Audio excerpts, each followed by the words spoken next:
আপনি কখনো তাহাজ্জুদে লুটিয়ে পড়ে দেখেছেন সুখ কাকে বলে? আপনি কখনো 2 ঘন্টা একাধারে কোরআন তেলাওয়াত করে দেখেছেন সুখ কাকে বলে? আপনি কখনো আল্লাহর সামনে দুহাত তুলে কেঁদে বলেছেন সুখ কাকে বলে? কেঁদে আপনি কি কোনোদিন দেখেছেন যে সুখ কি?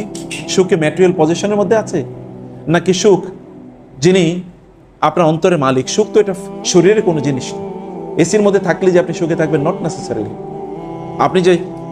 আপনি যদি সিংহাসনের মধ্যেও থাকেন, মোস্ট পাওয়ারফুল, প্রচন্ড ক্ষমতাধর, তারপর যে আপনি সুখী, এটা কে বলবে? যদি তাই হতো তাহলে তো ফেরাউনই সবচেয়ে বেশি সুখী থাকতো। প্রিয় ভাইরা বোনেরা, আপনার ইবাদতের মাত্রা কত বেশি, এটার দিকে আল্লাহ তাআলা তাকান না। সাহাবায়ে কেরামদের ইবাদত, আমরা তো রাসূলের ইবাদতগুলি করি, তিনি আমাদের চেয়ে বেশি ইবাদত করেছেন বটে, কিন্তু তার ইবাদত এবং আমাদের ইবাদতের মধ্যে মৌলিক পার্থক্য তো কোয়ালিটিগত। সাহাবায়ে কেরাম ইবাদতের মধ্যে আমাদের ইবাদতের মৌলিক পার্থক্য তো কোয়ালিটিগত। তারা নামাজে দাঁড়ালে তাদের শরীরে যদি তীর বিদ্ধ হতো, এগুলো খোলা হতো, তারপরে তারা উপলব্ধি করতে পারতেন না। আর আমরা 2 রাকাত নামাজের প্রথম রাকাতে কি পড়ি, সেটাই দ্বিতীয় রাকাতে আমাদের মনে থাকে না। আপনি সুখ পাবেন কোত্থেকে, প্রশান্তি পাবেন কোত্থেকে? মানে আমাদের মৌলিক সমস্যা হলো যে আমরা তো পারপাস বুঝি না, কেন আছি, কি উদ্দেশ্যে আছি। আপনি যখন ঘর থেকে নামেন তখন আপনি কি উদ্দেশ্যে নেমেছেন বলেন? আপনি যদি ওই উদ্দেশ্যে, আপনি যখন নামাজে যান, মসজিদে যান, তখন যদি আপনার এই অবস্থা থাকে যে আমি আমার রবকে স্মরণ করতে যাচ্ছি, কেন 5 ওয়াক্ত নামাজ তিনি আমাদের জন্য ফরজ করেছেন? কেন আপনার রাসূল এই কথা কি বলেন নাই? ও জুইলাত কুররাতু আইনি ফিস সালাহ, আমার অন্তরের শান্তি, আমার চোখের প্রশান্তি নামাজের মধ্যে আছে। তার মনটা যখন খারাপ হয়ে যেত, তখন তিনি কি বেলালকে বলতেন না যে বেলাল তুমি নামাজের ব্যবস্থা করো, আরিহনা বিহা, আকিমিস সালাত আরিহনা বিহা, না বেলাল তুমি নামাজের ব্যবস্থা করো, আমার অন্তরটা একটু শান্ত করা দরকার। আল্লাহ কি তার রাসূলকে বলেন নাই যে আপনি জানেন ওয়ালাকাদ ইয়ালামু ওয়ালাকাদ না'লামু আন্নাকা ইয়াদিকু সাদরুকা বিমা ইয়াকুলুন ফাসাব্বিহ বিসমি রাব্বিকা ওয়া কুম মিনাস সাজিদিন ওয়াবুদ রাব্বাকা হাত্তা ইয়াতিয়াকাল ইয়াকিন। আমি জানি ওদের কথা আপনার মনটা খুব খারাপ করে দেয়, ওদের কথা আপনার অন্তরকে খারাপ করে দিয়েছে, আপনার মনটা খারাপ করে দিয়েছে। এ কারণে আপনি নামাজে দাঁড়িয়ে যান, আপনি আমার তাসবিহ পড়ুন, এবং এর কারণে আপনার অন্তর ভালো হয়ে যাবে। রাসূলুল্লাহ সাল্লাল্লাহু আলাইহি ওয়াসাল্লামের জন্য আমুল হুজুন, যেটি তার জন্য দুঃখের বছর, ইয়ার অফ স্যাডনেস, সেই ইয়ার অফ স্যাডনেস আল্লাহ তাআলা তাকে তার সাক্ষাতে নিয়ে গিয়েছেন। গিফট দিয়েছেন কি? গিফট দিয়েছেন কি? সালাত। তার মানে সালাতের মধ্যে প্রশান্তি আছে, আপনি কষ্ট দুঃখ সব ভুলে যাবেন নামাজের জন্য। 5 বার আপনার রব তিনি আপনাকে ডেকে নেন তার সাক্ষাতে, আপনি তার স্মরণ করলে আপনার সকল কষ্ট দূর হয়ে যায়। আপনি 5 বার পৃথিবীর কোন প্রেসিডেন্টের কাছে যদি যাওয়ার সুযোগ পান, তাহলে আপনি চিন্তা করে দেখেন তো কি হতে পারে। পৃথিবীর কোন প্রেসিডেন্টের কাছে 5 বার আপনার অ্যাক্সেস আছে, কার অ্যাক্সেস আছে এরকম? আর আপনার প্রতিদিন তার সামনে দাঁড়ানোর অ্যাক্সেস আছে, এবং সেখানে আপনি যা বলেন তা তিনি মনোযোগ দিয়ে শোনেন। আল্লাহ রাসূল বলেছেন, ইযা কামা আহাদুকুম ইলাস সালাতি ফাইন্নাহু ইউনাজি রাব্বাহু আকরাবু মা ইয়াকুনুল আবদু মিনার রাব্বি ওয়া হুয়া সাজিদুন ফায়াকসিরু ফিহি দুআ। যখন কোনো বান্দা নামাজে দাঁড়ায়, তখন সে আল্লাহর সাথে কথা বলে। আপনি যখন বলেন, রাসূল সাল্লাল্লাহু আলাইহি ওয়াসাল্লাম বলেছেন, আল্লাহ তাআলা বলেন, কাসামতু সালাতা বাইনি ওয়া বাইনা আবদি নিসফাইনি ওয়া লি আবদি মা সাআলা। আমার বান্দা যখন নামাজে দাঁড়ায়, তখন আমি ওই নামাজকে তার মাঝে এবং আমার মাঝে অর্ধেক অর্ধেক ভাগ করে নেই, অর্ধেক ওর জন্য, বাকি অর্ধেক আমার জন্য। যখন আমার বান্দা বলে আলহামদুলিল্লাহি রাব্বিল আলামিন, তখন আমি বলি আমার বান্দা আমার প্রশংসা করেছে। যখন বলে আর রহমানির রহিম মালিক ইয়াউমিদ্দিন, তখন আমি বলি আমার বান্দা আমার বন্দেগী করেছে, আমার স্তুতি জ্ঞাপন করেছে। যখন আমার বান্দা বলে ইয়্যাকা না'বুদু ওয়া ইয়্যাকা নাস্তাইন, তখন আমি বলি প্রথম অংশ আমার জন্য, দ্বিতীয় অংশ আমার বান্দার জন্য। এরপর থেকে যখন সে বলতে থাকে ইহদিনাস সিরাতাল মুস্তাকিম একবার ওয়ালাদ-দাল্লিন পর্যন্ত, তখন আমি বলি আমার বান্দা যা চায় আমি তাকে তাই দিয়ে দিলাম। এর তিনি বলেন না 5 ওয়াক্ত নামাজ তো আপনার জন্য, আপনার রবের দরবারে হাজিরা দেয়ারই কেবল না, আপনার রবের দরবারে আপনার সবকিছু পাওয়ার এবং চাওয়ার সে অবস্থা। আপনি মনে করেন আপনার রাসূল সাল্লাল্লাহু আলাইহি ওয়াসাল্লাম তিনি গরিব ছিলেন? নো, তার সম্পদের প্রাচুর্য ছিল, কিন্তু এই সম্পদ তিনি কি করেছেন কি? রাসূলুল্লাহ সাল্লাল্লাহু আলাইহি ওয়াসাল্লাম সম্পদ, আমাদের জীবনটা এতটা আত্মকেন্দ্রিক, আমরা কেবল সম্পদ উপার্জন করি আমার নিজের জন্য, আমার পরিবারের জন্য, অথবা আমার ছেলে মেয়েদের জন্য। এর বাইরে কোনো কিছু নাই, এর বাইরে কোনো চিন্তা নাই। আপনি ডিগ্রি অর্জন করেন কেবল, তাইলে আপনার ইনকাম হবে অনেক বেশি, তাহলে আপনার পরিবার পরিজনকে আপনি সার্ভ করতে পারবেন, আপনার তখন স্যালারি বাড়বে, আপনার তখন ইনক্রিমেন্ট বাড়বে। বাট হোয়াট অ্যাবাউট ইউর মানে serving your creator and serving the creation of your creator? আপনার স্রষ্টাকে আপনি সেবা করবেন, স্রষ্টার সৃষ্টিকে আপনি সেবা করবেন, সেই বিষয় কই? সে মানসিকতা কোথায়? আপনি মানুষকে এমনিতে কোনো মানুষকে ডাক দিয়ে তার সেবা করে দেখেছেন যে সেখানে অন্তরের স্যাটিসফ্যাকশন, যা প্লেজার কেমন আসে? এটা কেবল আল্লাহর জন্য করেছেন, এটা করেই দেখুন না, এটা করেই দেখুন যে আপনার তখন পরিতৃপ্তিটার লেভেলটাকে, আপনি তখন পারপাসফুল লাইফ লিড করছেন। রাসূল ইসলাম বলেছেন, কোন একজন ব্যক্তি সকালবেলা যখন ঘুম থেকে উঠে এবং তার আখিরাত কেন্দ্রিক যদি তার আজকের জীবনটা সাজায়, আজকে আমি যা করব সব কাজ আখিরাত কেন্দ্রিক করব, যদি এটা এই ব্যক্তি করে, তাহলে আল্লাহ সুবহানাহু ওয়া তাআলা এই গোটা দুনিয়া ওই ব্যক্তির পেছনে ঘুরিয়ে দেন, গোটা দুনিয়া এবং ওই ব্যক্তির পেছনে ঘুরতে থাকে। রাসূল ইসলামের পেছনে কি ফেরেশতা এসে আসমানে ফেরেশতা মানে পাহাড়ে ফেরেশতা এসে বলে নাই, জিবরিল এসে কি বলে নাই, ইয়া রাসূলুল্লাহ আল্লাহ পাঠিয়েছেন আপনি আমাকে অনুমতি দিতে এই উহুদ পাহাড়কে আপনার জন্য স্বর্ণ বানিয়ে দেওয়ার জন্য? অথবা পাহাড়ের ফেরেশতাকে এসে বলেন নাই আল্লাহ পাঠিয়েছেন কাঁদো খাদো, আল্লাহ পাঠিয়েছেন ইয়া রাসূলুল্লাহ আপনি কেবল অনুমতি দেন এই দুই পাহাড়কে এই জনপদের মানুষের উপর ছুড়ে মারি এবং তাদেরকে আল্লাহ তাআলা ধ্বংস করে দেবেন। রাসূলের কাছে কি অনুমতি নিয়ে আসেনি? পৃথিবীতে এর চেয়ে পাওয়ার আর কি আছে? যুদ্ধের ময়দানে তার জন্য ফেরেশতা আসেন না? 5000 ফেরেশতা এসেন, 3000 ফেরেশতা এসেন, ও জুনুদান লাম তারাহা। আপনি দেখেন খন্দকের যুদ্ধে আল্লাহ পাঠিয়েছেন কি? আল্লাহ তো পাঠিয়েছেন কেবলমাত্র রিহ, বাতাস। বাতাস দিয়ে আল্লাহ সুবহানাহু ওয়া তাআলা নাস্তানাবুদ করে দিয়েছেন তাদেরকে, কারণ তাদের পারপাস ছিল আল্লাহ সুবহানাহু ওয়া তাআলার, লক্ষ্য ছিল আল্লাহর। সুলাইমান আলাইহিস সালাতু ওয়াস সালাম তিনি যুদ্ধে যাবেন, যুদ্ধের জন্য 10,000 ঘোড়া প্রস্তুত করেছেন, কিন্তু আল্লাহর জিকির মানে কেবল আসরের নামাজ পড়তে পারেন নাই, এই কারণে 10,000 ঘোড়াকে তিনি জবাই করে ফেলেছেন। এই ঘোড়া আমার দরকার নাই, আমার রবের আমি ইবাদত করতে পারলাম না, আমার এটা আমাকে আল্লাহর ইবাদত থেকে, আল্লাহ জিকির থেকে। কোরআনের সূরাতুস সাদে আছে যে আমার রবে আন যিকরি রব্বি হাত্তা তাওয়ারাত বিল হিজাব, এটা আমাকে আমার রবের জিকির থেকে একটু কিছুক্ষণের জন্য বিরত রেখেছে। এরপরে তিনি এগুলোকে জবাই করে ফেললেন। আল্লাহ তাআলা বললেন, সুলাইমান তুমি যেহেতু ঘোড়াকে আমার পথে জিহাদ করবে, আমার দ্বীনকে প্রতিষ্ঠা করবে, এই জন্য তুমি ঘোড়ার ব্যবহার করতে চেয়েছিলে, কিন্তু এই ঘোড়া তোমাকে কিছুক্ষণের জন্য আমার স্মরণ থেকে বিরত রেখেছিল, এই কারণে তুমি ঘোড়াকে জবাই করে দিয়েছো। এখন আর ঘোড়া দিয়ে তোমার যুদ্ধ করা লাগবে না, এখন তুমি যুদ্ধ করার জন্য বাতাস ব্যবহার করতে পারো, এখন তুমি যুদ্ধ করার জন্য এখন জিনকে ব্যবহার করতে পারো, তোমাকে সকল প্রপার্টি ওউতিতু মিন কুল্লি শাই। তিনি বলেছেন যে আমাকে আল্লাহ সুবহানাহু ওয়া তাআলা সব কিছু দিয়েছেন, সব ক্ষমতা আল্লাহ সুবহানাহু ওয়া তাআলা তাকে প্রদান করেছেন। সম্মানিত ভাইরা, আপনি যখন ঘর থেকে সকালবেলা বের হন তখন আপনি কেন বের হচ্ছেন? আপনি তো নেটওয়ার্কে আসেন, কেন আসছেন? আপনি আপনার লক্ষ্য উদ্দেশ্য কি? কেবল কয়টা ইনকাম করার জন্য কি এরকম জায়গায় আসা লাগে? ইনকাম করার জন্য কি এয়ার কন্ডিশনার রুমে থাকা লাগে? ইনকাম করা কি এত দূরে আসা লাগে না? আসা লাগে না। আপনাকে নিশ্চয়ই এগুলো প্রত্যেকটার পেছনে একটা নির্দিষ্ট বড় একটা লক্ষ্য আছে।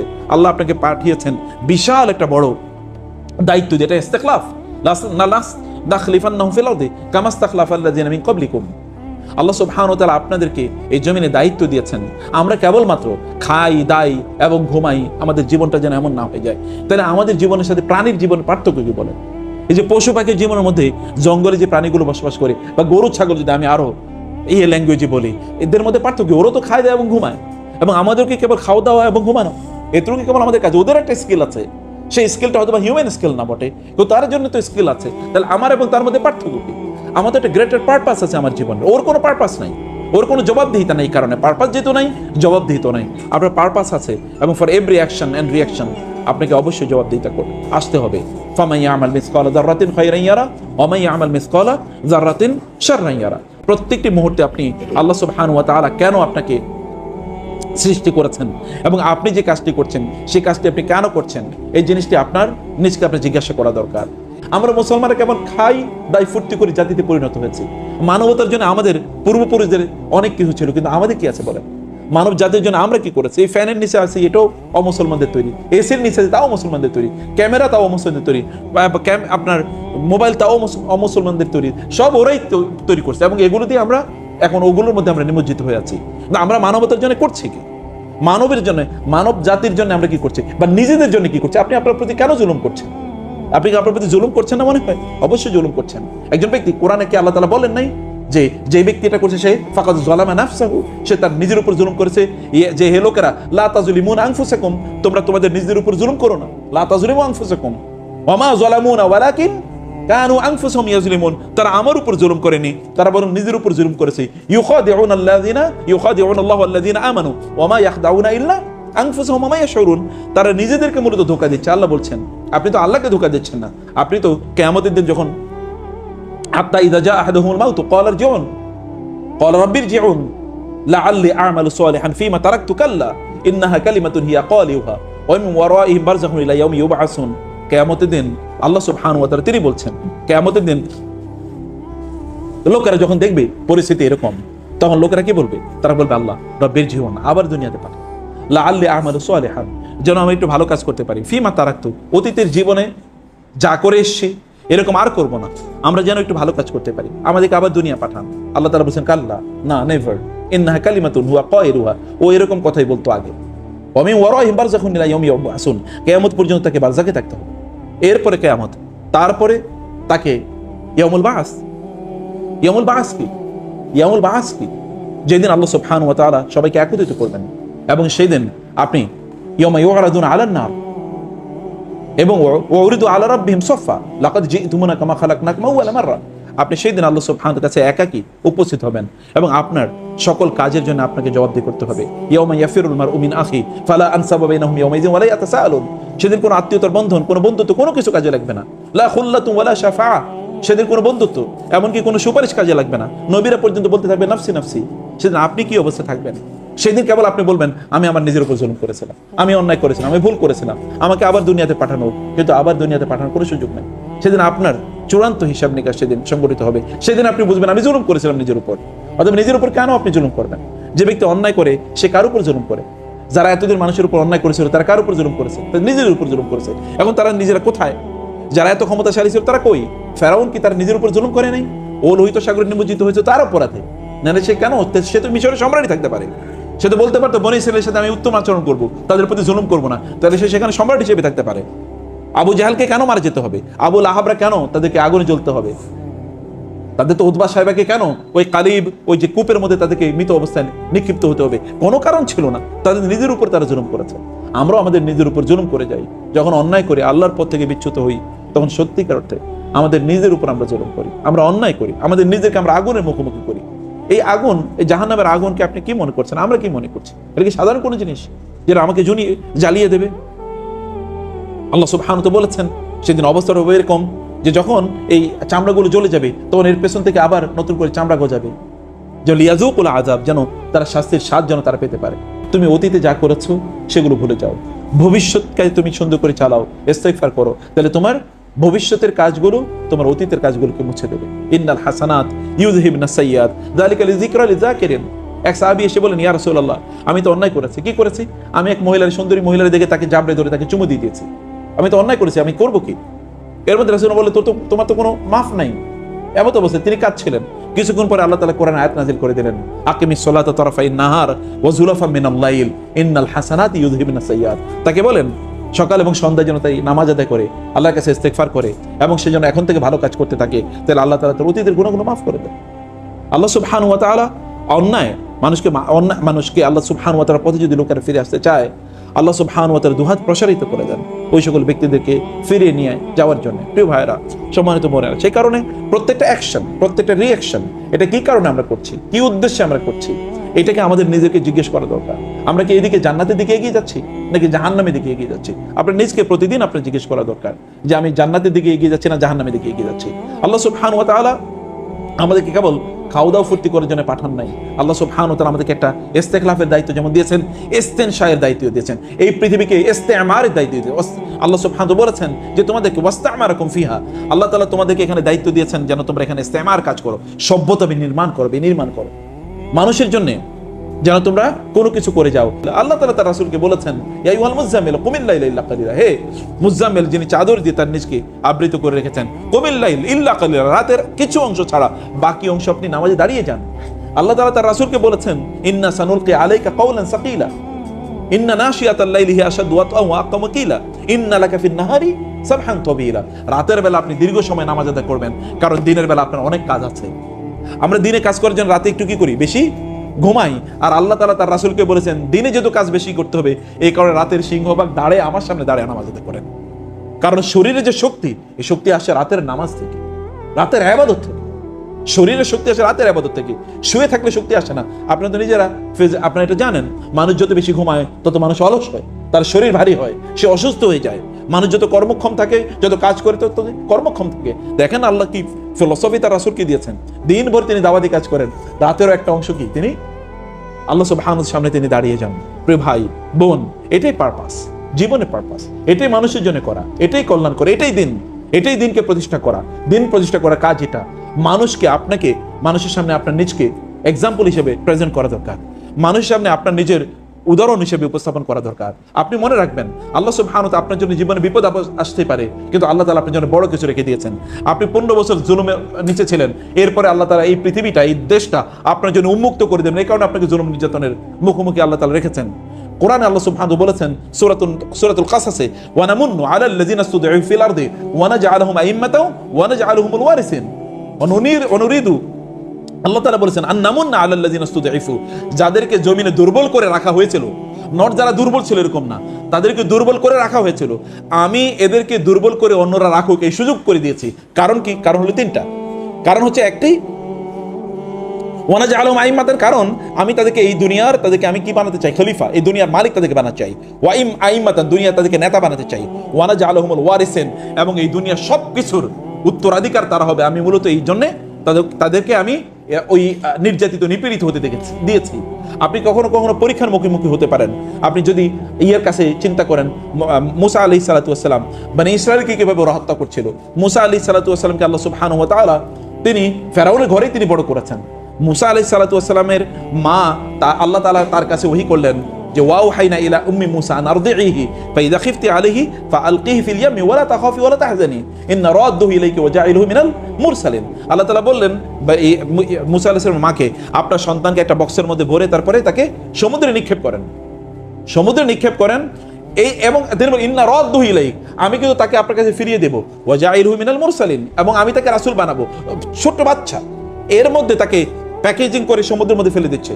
চিন্তা করে দেখেন, নীল নদ, এটা সাধারণ কোনো নদী না, এটা নীল নদ, ভয়াবহ গভীর এরকম একটা নদীতে তার সন্তান এখানে এই বক্সের মধ্যে তাকে ভরলে তার অক্সিজেনের প্রবলেম হবে, অথবা সেখানকার সমুদ্রের কোনো প্রাণী তাকে খেয়ে ফেলবে। এখানে ঝড় যখন হবে তখন ঝড়ের মধ্যে বাক্সটা উল্টে গিয়ে এই বাচ্চাটা মারা যেতে পারে। কিন্তু মা চিন্তা করেছেন, বলেছেন আল্লাহ, বলেছেন কি? আল্লাহর তো প্ল্যান আছে, এবং আল্লাহ বলেছেন ইন্না রাদ্দুহু ইলাইক, আমি তাকে তোমার কাছে ফিরিয়ে দেবো। ওয়া জাইলুহু মিনাল মুরসালিন, তাকে আমি রাসূল বানাবো। এবং আল্লাহ তাআলা তাকে কোথায় বড় করেছেন? আমরা তো আল্লাহর পথে চলি না। আমি মনে করি আল্লাহর পথে চললে, আমি যদি মাদ্রাসায় পড়ি, আমি যদি কোরআন পড়ি, আমি যদি একটু দিন প্র্যাকটিস করি, আমার যদি দাড়ি লম্বা হয়, আমার যদি হিজাব হয়, নেকাব হয়, তাহলে বুঝি আমি কোথাও কি, আমি হয়তো কোথাও পাবো না। সবাই আমাকে মনে করি মৌলবাদী, কেউ আমাকে দাওয়াত দেবে না, কেউ আমাকে সম্মান করবে, এরকম একটা অবস্থা আমাদের তৈরি হয়। অথচ আল্লাহ সুবহানাহু ওয়া তাআলা মুসা আলাইহিস সালাম কি করেছেন? এরপরে দেখেন আপনি ওইখানে ফেরাউনের ঘরে আল্লাহ তাআলা তাকে, এইদিকে তিনি যদি বনি ইসরায়েলের ঘরে থাকতেন তাহলে তিনি কি কৃতদাসের মতো বড় হতেন, কারণ এটা তো কৃতদাস বনি ইসরায়েলরা। আর ওইখানে আল্লাহ তাআলা তাকে রাজপুতের মতো করে বড় করেছেন। এরপরে কি, মুসা আলাইহিস সালাতু ওয়াস সালাম যখন ওইখানে কিপ্তিকে হত্যা করে ফেললেন, ফেরাউন বলল তাকে হত্যা করা হবে, সেখান থেকে তিনি পালিয়ে চলে গেলেন কোথায়?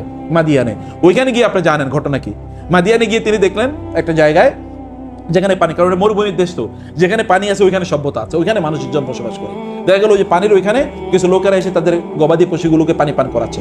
ওইখানে তিনি দেখলেন ওয়াজদা ফিহার, সেখানে গিয়ে দেখলেন দুজন মহিলা আছে, ইমরাতাইনি তাজুদান, তারা তাদের ক্যাটেলগুলো নিয়ে ওখানে দাঁড়িয়ে আছে। মুসা আলাইহিস সালাম গিয়ে বললেন, মা খাতবুকুমা, আপনারা এখানে দাঁড়িয়ে আছেন কেন? আপনারা পানি পান করাবেন না? বলেন না, এই যে আমরা আমাদের এই ইয়েগুলো নিয়ে, গবাদি পশুগুলো নিয়ে ওইখানে পানি পান করাতে যাই না, হাত্তা ইউসদিরার রিআউ, যতক্ষণ না এই লোকগুলো এখান থেকে যায়, কারণ লোকগুলো ভালো না, চরিত্র ভালো না। আমরা মহিলারা এখানে গেলে আমাদেরকে ইফটিজ করবে, এই কারণে আমরা ওখানে যাই না। এরা চলে গেলে এরপরে আমরা একটু দেরি হয়, কিন্তু আমাদের গবাদি পশুগুলোকে আমরা পানি পান করাই। তিনি তাদেরকে পানি পান করালেন, পানি পান করে আর কিচ্ছু বলেন না, কোনো শব্দ নাই যে আপনারা কেমন আছেন, আপনাদের বাবা কোথায়, আপনাদের বাসা কোথায়, ইমেল নাম্বার কি, আপনার কি মোবাইল নাম্বার কি, অথবা আপনাদের ফেসবুক আইডি কি, টুইটার কি, ইত্যাদি কোনো কিছু জিজ্ঞাসা নাই, কোনো বক্তব্য নাই, কোনো কথাবার্তা নাই, চারদিকে তাকানো না। মুসা আলাইহিস সালাম তাদেরকে নিচ দিকে তাকিয়ে কেবল ক্যাটেলগুলো নিলেন, আপনাদের কথা কি, মা খাতবুকুমা, দুটো শব্দ। আবার যখন দিয়েছেন কোনো অ্যাপ্রিসিয়েশন, থ্যাংক ইউ বলবেন না, অ্যাপ্রিসিয়েশন দেবেন না, ঠিক আছে? আপনাদের বাসা কোথায়, আবার যদি কখনো কাজে লাগে আমাদের ডাইকেন, আমি আছি, কোনো শব্দ নাই। ইয়াংম্যানরা যা করে, তাই না, সিনেম্যাটিক ক্যারেক্টার, কোনো কিচ্ছু না।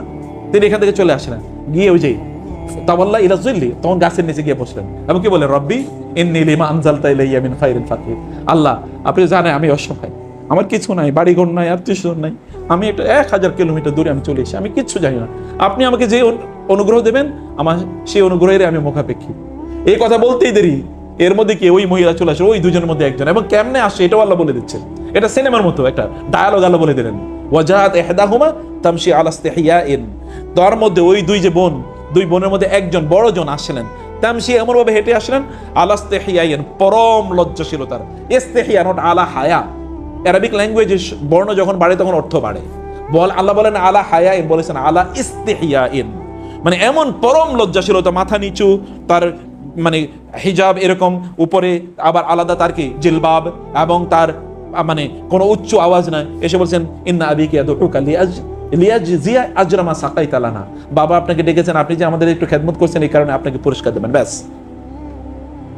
এরপরে তিনি সেখানে গেলেন, ফালাম্মা কাসসা আলাইহিল কাসাসু, এরপরে ওই শুআয়ব আলাইহিস সালাম, বলা হয় যে শুআয়ব আলাইহিস সালাম কি, এবার তিনি তার কিসসা, কাসসা আলাইহিল কাসাসু, সব গল্প এবার বলেন, আমরা বনি ইসরাইলে ছিলাম, আমাদেরকে এরকম জুলুম করা হতো, আমার জন্মের সময় এরকম হয়েছিল, আমাকে এরকম নিক্ষেপ করেছে, আমি ওইখানে তার প্রাসাদে বড় হয়েছি ইত্যকার গল্প, ঘন্টার পর ঘন্টা গল্প। এর আগে কিন্তু ওই মহিলাদের সাথে কি কোনো খতমত, মাত্র দুটো শব্দ। এবার যখন ওই পুরুষের কাছে গিয়েছেন লম্বা গল্প, তখন তিনি বলেছেন লা তাখাফ নাজাউতা মিনাল কওমিজ জালিমিন, কোনো টেনশন করো না, তুমি জালেমদের থেকে বাইচে আসছো, ভালো করছো।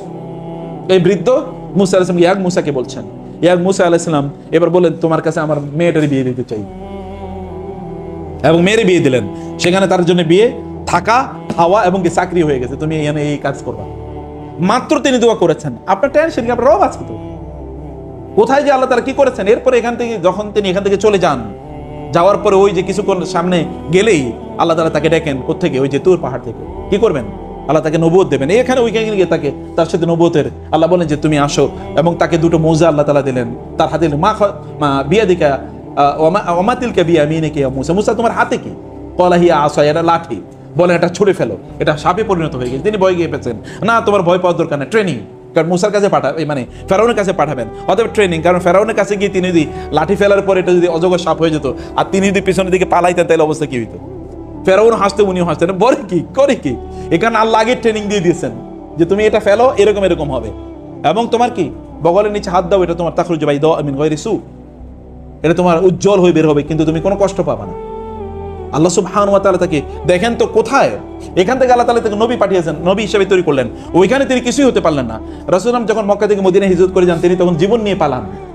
কিন্তু মদিনায় যে আল্লাহ তার জন্য ব্যবস্থা রেখেছেন, রাষ্ট্রপ্রধান হবেন তিনি, এটা তো রাসূল জানতেন, এটা তিনি ভাবতেও পারেন নাই যে এরকম তার জীবন নিয়ে পালাচ্ছেন। এবং দুইজন ওইখানে তাকে হত্যা করতে যায়, ওই যে গুহার মধ্যে, তিনি তার সাথীকে সান্ত্বনা দিয়েছিলেন, লা তাহজান ইন্নাল্লাহ মা'ানা, টেনশন করুন, আল্লাহ আমাদের সাথে আছেন। আপনি প্রিয় ভাই বোন, আল্লাহ আপনার জন্য যে প্ল্যান রেখেছেন, এটা শ্রেষ্ঠতম প্ল্যান, তার প্রতি আপনার বিশ্বাস রাখতে হবে। কিন্তু আপনার লক্ষ্য পানে আপনাকে ছুটে যেতে হবে। আপনি যদি যান লক্ষ্য পানে ছুটে, মধ্যখানে হতে পারে মেনি ভিসিসিটিউডস, এখানে অনেক উত্থান পতন হতে পারে, কিন্তু এগুলোকে আপনার ফালাক তাহামাল আকাবা, ওয়া মা আদরাকা মাল আকাবা, ফাক্কু রাকাবা আও ইতআমুন ফি ইয়াউমিন যি মাসগাবা ইয়াতীমান যা মাকরাবা আও মিসকিনান যা মাতরাবা সুম্মা কানা মিনাল্লাযিনা আমানু ওয়া তাওয়াসাউ বিল সাবরি ওয়া তাওয়াসাউ বিল মারহামা উলাইকা আসহাবুল মাইমানা। আপনাকে ডানপন্থী হতে হবে। ডানপন্থী মানুষ হলো এরকম, তারা কেবল নিজেদের কেন্দ্রিক জীবন যাপন করে না, তারা আল্লাহ কেন্দ্রিক জীবন যাপন করে, তারা আখিরাত কেন্দ্রিক জীবন যাপন করে, তারা মানুষের জন্য তারা কাজ করে, মানুষের কল্যাণে তারা কাজ করে। তাদের একটা পারপাস আছে, প্রত্যেকটা পেছনে কাজের পেছনে তার পারপাস আছে। তারা কি করে না করে তারা এটা জানে, তার লক্ষ্য আছে, উদ্দেশ্য আছে। প্রিয় ভাই বোন, আমাদের জীবনটাকে আল্লাহ সাহাবায়ে কেরাম তারা কি করতেন, সালফে সালেহিন তাদের সময়গুলোকে তারা 3 ভাগে ভাগ করতেন। একটা ভাগ হচ্ছে তারা আল্লাহর ইবাদতের জন্য, যদি 12 ঘন্টা 24 ঘন্টা বলি 8 ঘন্টা আল্লাহর ইবাদতের জন্য তারা রাখতেন। কারণ আপনার শরীর সর্বস্ব প্রাণী আপনি না, কেবল ইনকাম করা আমার কাজ। আমি কি একটা মেশিনের মতো করে কাজ করব? আমি কি মানুষ না? আমি তো মেশিন না, আমি তো মানুষ। নিশ্চয়ই আমার একটা বড় উদ্দেশ্য আছে, যে উদ্দেশ্য আমি এখানে এসেছি। সেই উদ্দেশ্যটাকে সামনে রেখেই আমাদের প্রত্যেকটা কাজ যেন আমরা পরিচালনা করতে পারি, আমি সেই নাসি আপনাদেরকে করব। অনেক লম্বা আলোচনা, কিন্তু আমি এটাকে কেবল কয়েকটা মৌলিক জিনিসের মধ্যে আমি বলতে চাই। প্রিয় ভাই, প্রত্যেকটা সেকেন্ড কাটান। ফাইদা ফারাগতা, আবার বলি, আল্লাহ রাসূলকে আল্লাহ যে কথা বলছেন, ফাইদা ফারাগতা ফানসাব, যখন অবসর হবেন তখন দাঁড়িয়ে যান। ফানসাব, নসবের দুটো অর্থ আছে। একটা হচ্ছে নাসাব, মানে হচ্ছে you stand for the people and you stand for the creator of the people. আপনি মানুষের জন্য দাঁড়ান অথবা মানুষের স্রষ্টার জন্য দাঁড়ান। ওয়াইলা রাব্বিকা ফারগাব, আপনার রবকে পাওয়ার, তাকে সন্তুষ্ট করার জন্য আপনি কাজ করুন। মানুষকে দেখে হাসেন, কারণ তার কাছ থেকে আপনি পাবেন। কিন্তু আপনি কি যখন হাসেন তখন আপনি চিন্তা করেন না যে আপনি হাসলে আল্লাহ তাআলা আপনাকে সওয়াব প্রদান করবেন? আপনি চিন্তা করুন, আপনি একজন মানুষকে যখন সার্ভিস দিচ্ছেন, যেমন ডক্টরদের কথা বলছি, আপনি যখন একজনকে সার্ভিস দিচ্ছেন, আপনি তো মনে করেন এটা আপনি আল্লাহর সৃষ্টিকে সার্ভিস দিচ্ছেন, তাহলে এটা আপনার ইবাদত। এর চেয়ে শ্রেষ্ঠতম ইবাদত কি? আমরা অন্য সময় বলেছিলাম, রাসূলুল্লাহ সাল্লাল্লাহু আলাইহি ওয়াসাল্লাম বলেছেন, কোন একজন ব্যক্তি যদি একজন রোগীকে দেখতে যায়, সকালবেলা গেলে সন্ধ্যা পর্যন্ত 70,000 ফেরেশতা তার জন্য আল্লাহর কাছে দোয়া করতে থাকে। সন্ধ্যায় গেলে সকাল পর্যন্ত 70,000 ফেরেশতা তার জন্য দোয়া করতে থাকে। এর যদি দেখতে যায়, আর আমরা যারা ধরেন মেডিকেল পেশা যারা আছি, আমরা যদি তাকে সার্ভিস দিই, তাহলে কত লক্ষ ফেরেশতা আমাদের জন্য দোয়া করতে পারে। এ তো 70,000-এর বেশি হওয়া উচিত, কমপক্ষে তো 70,000। 70,000 angels are praying to Allah for you, আপনার জন্য দোয়া করতে থাকবে। এটা তো আমাদের জন্য আরো বড় অপরচুনিটি। লক্ষ্য যদি আমাদের ঠিক থাকে, তাহলে প্রত্যেকটা কাজই আপনার জন্য কি কল্যাণের কাজ হতে পারে, প্রত্যেকটা কাজই আপনার জন্য সওয়াবের কাজ হতে পারে। আল্লাহ যদি আপনার জন্য আল্লাহর নেয়ামত বাড়িয়ে দেন, তাহলে আল্লাহর প্রতি আপনার আনুগত্য লেভেল বাড়িয়ে দিতে হবে। আপনার আয় ইনকাম বেড়েছে, আল্লাহর প্রতি আনুগত্য কমেছে, কেমন কথা হলো? আল্লাহ তাআলা বলবেন যে তোমারে আমি সুযোগ সুবিধা দিলাম আর তুমি আমার ভুলে গেলা।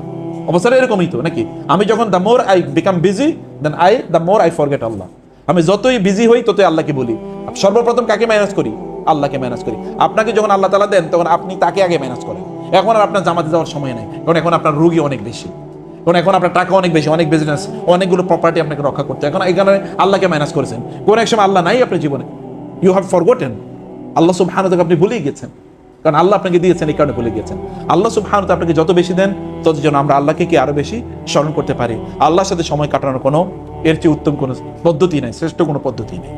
তো আল্লাহ সুবহানাহু ওয়া তাআলা যেন আমরা আমাদের জীবনটাকে যেন পারপাসফুলি যেন আমরা কাটাতে পারি, আল্লাহ তাআলা আমাদেরকে সেই তৌফিক দান করুন। আল্লাহুম্মা আমিন। বারাকাল্লাহু ফীকুম, জাযাকুমুল্লাহ খায়ের।